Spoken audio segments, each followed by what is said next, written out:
Baik, Tribuners, kita ke Kabupaten Maluku Tengah. Angka COVID-19 Maluku Tengah turun jadi 34 kasus.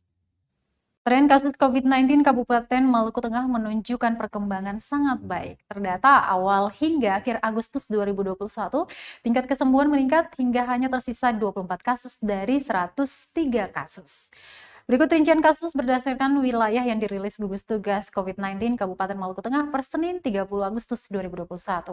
Kecamatan Lihitu Barat sebanyak 1 kasus, sementara di Kecamatan Amahai 14 kasus, Kecamatan Tehoro 2 kasus, Kecamatan Saparua 2 kasus, dan 6 kasus dari Kecamatan Kota Masohi. Sementara untuk Teluk Elpa Putih sebanyak 1 kasus, Kecamatan Seram Utara 3 kasus, Kecamatan Seram Utara Timur Seti 2 kasus, dan 2 kasus lainnya dari Kecamatan Seram Utara Timur Kobi, dan sementara 9 kecamatan lainnya bersih dari COVID-19.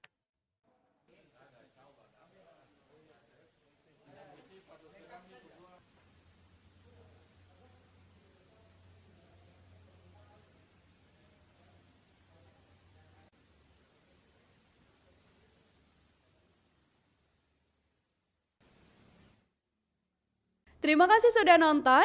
Jangan lupa like, subscribe, dan share ya.